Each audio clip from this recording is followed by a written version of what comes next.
Olá, alunos do nono ano. Eu sou o professor Alexandre, de Geografia. Espero que estejam todos bem e bem-vindos a mais uma videoaula. No nosso último encontro, nós tratávamos da questão da urbanização, que é um processo que acabou levando a uma movimentação de pessoas saindo das áreas rurais e indo para a área urbana, que é o próprio conceito de urbanização, que é quando a população da área das cidades se torna maior que a população da área rural, e isso teve uma série de consequências. Esse processo vai se iniciar lá no início, na primeira Revolução Industrial, quando surge a máquina a vapor, o desenvolvimento da indústria que atraía populações cada vez maiores procurando qualidade de vida e emprego, e a própria indústria fez com que as cidades se transformassem, tanto para atender às suas necessidades, como para atender ao número maior de pessoas que passava a chegar, né? A esse movimento, nós comentamos que se chama êxodo rural, que é essa saída do homem da área rural para a área urbana, em busca dessas novas oportunidades, por diversos motivos. Por perda de acesso à terra, por dificuldade em continuar trabalhando, sendo proprietário ou sendo um trabalhador rural, né? Trabalhando em troca de um salário, mas essas oportunidades foram se fechando, e aí acontece uma migração, o aumento da migração. E um dos motivos é a própria modernização da produção agrícola, quando grandes empresas passam a produzir, modificando toda a dinâmica da área rural, que tem uma tradição ligada à produção familiar, né? Então, nós fizemos uma separação da agricultura familiar, como é que ela se processa, qual é o destino da sua produção, qual é o seu principal propósito, que é principalmente de alimentação do produtor e da sua família, e venda do excedente, daquilo que sobrava. Já a agricultura comercial, que é essa que se desenvolve com propostas muito mais ambiciosas, produção em larga escala, vendendo para o comércio internacional, utilizando muita tecnologia para uma produtividade cada vez maior, e isso requer um investimento grande, fez com que os rumos, os destinos do capital investido na produção de alimentos se concentrassem cada vez mais em grandes empresas que nós chamamos de transnacionais, que são aquelas empresas que nascem em um determinado país, mas não se limitam a ele. Elas se espalham pelo globo, em diversos lugares, de acordo com os seus interesses, as suas necessidades. E aí nós vimos que os nomes dessas grandes empresas, dessas transnacionais, estão dentro das nossas casas. Boa parte do que nós consumimos é produzido por essas empresas que têm uma escala internacional. Elas atuam a nível global, interferindo na produção, determinando preço, estimulando produção em determinados locais e em determinados ramos e desestimulando em outros. Então, a gente vai ver aí a atividade agrícola familiar minguando, né, perdendo força por não conseguir competir com essas grandes empresas.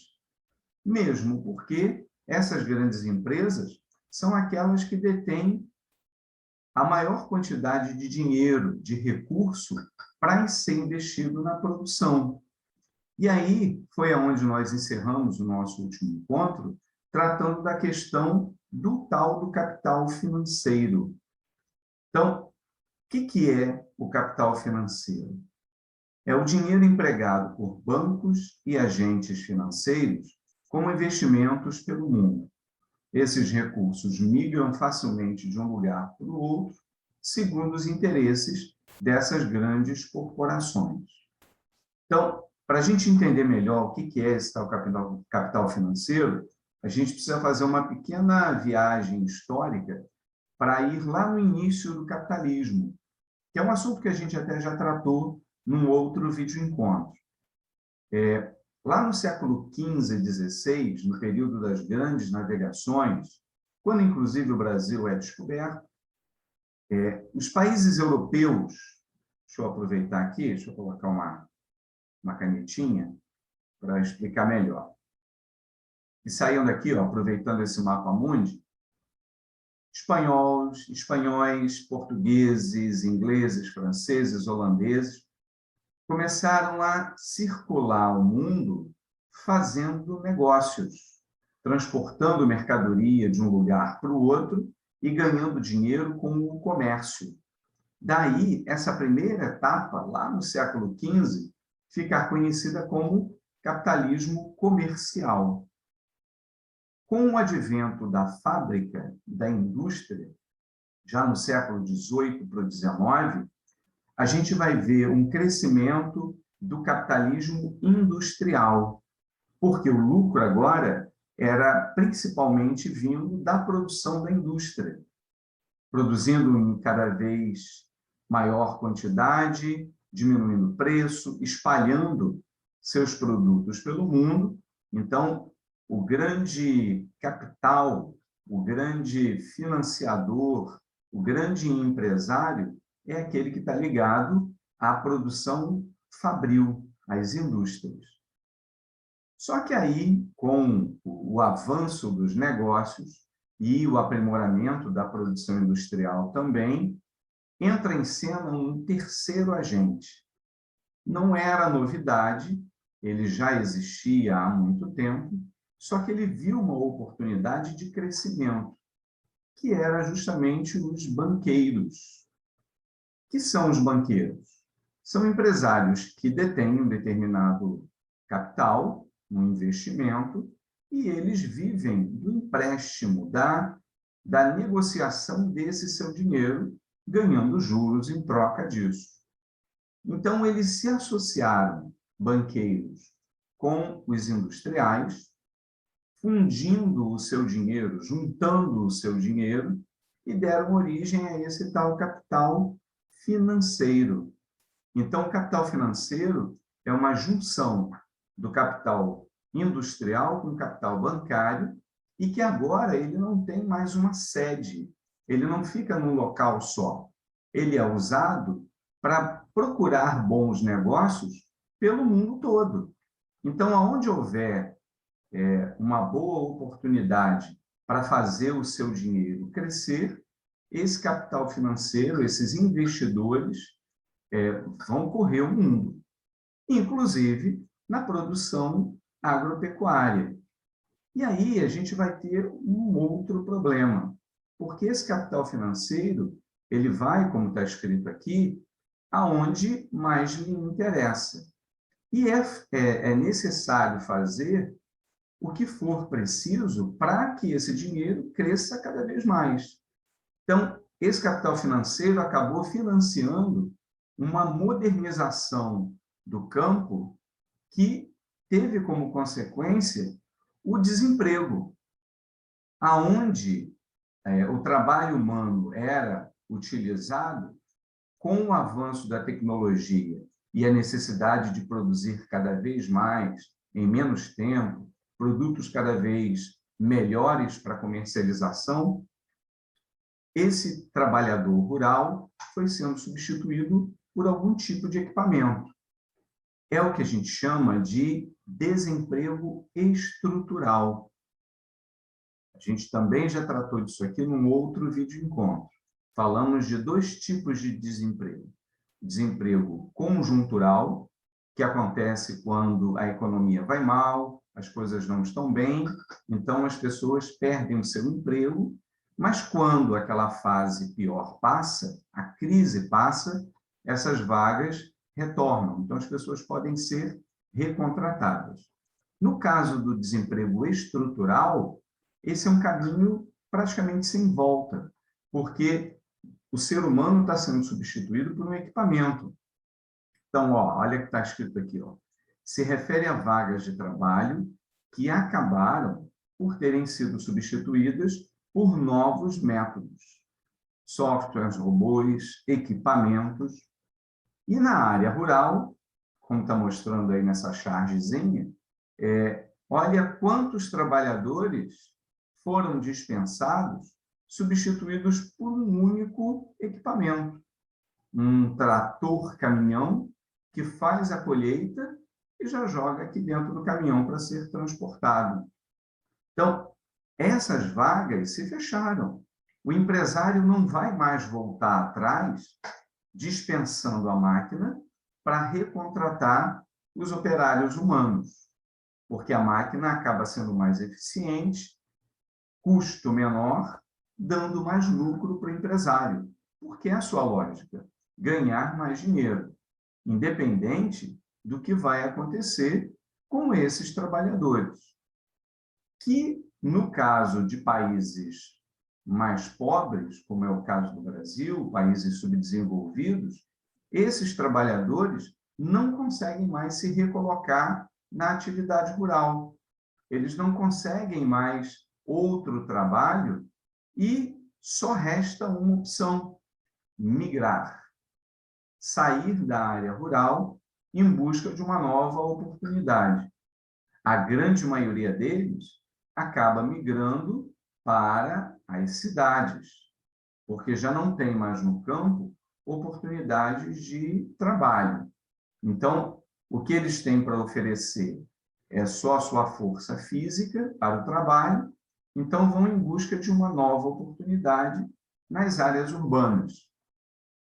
O que vai se ter como consequência disso também não é muito positivo, porque, como a gente já falou, o processo de urbanização que começou lá no período da primeira Revolução Industrial, ele só vem crescendo, o que torna as cidades cada vez mais cheias, e junto com esse acúmulo de pessoas, a gente vai ter uma série de problemas sociais urbanos.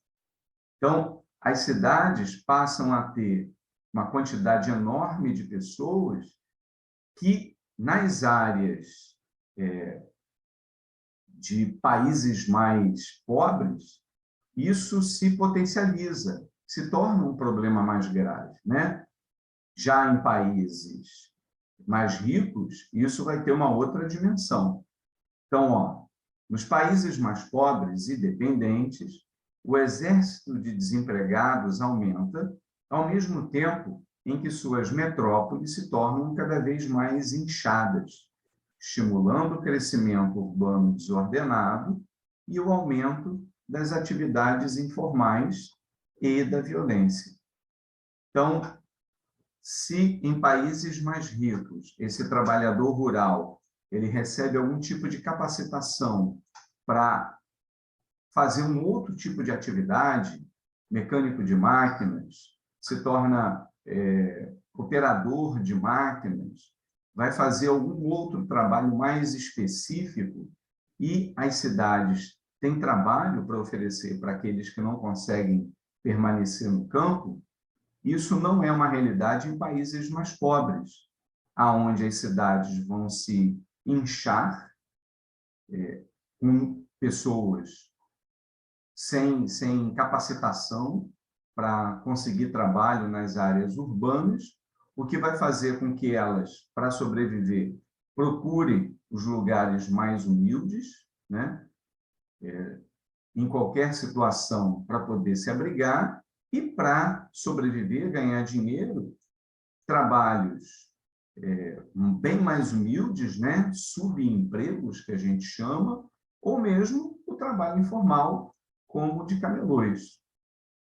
Uma grande consequência disso, e não é uma realidade só do Brasil, mas de vários países pobres, subdesenvolvidos pelo mundo, é o aumento do número de favelas, aonde cada vez é maior o número de pessoas que se aglomeram nessas áreas suburbanas, sem atuação do Estado, sem nenhum tipo de apoio, aonde a violência acaba caminhando junto e torna as cidades cada vez mais difíceis de viver. Então, a gente percebe como é que a lógica do empresariado, desse dinheiro que cada vez cada vez mais tem menos ligação com os lugares, porque eles vão buscar aqueles aonde o lucro é maior, e isso traz consequências diretas para as populações desses lugares, aonde esse dinheiro vai migrando sem deixar rastro, sem se preocupar com as questões sociais, o que acaba sendo uma responsabilidade dos governos. Mas esse vai ser um assunto para um outro vídeo encontro nosso. Eu fico por aqui, desejando que todos se cuidem. Até a próxima aula e um grande abraço a todos. Tchau, tchau.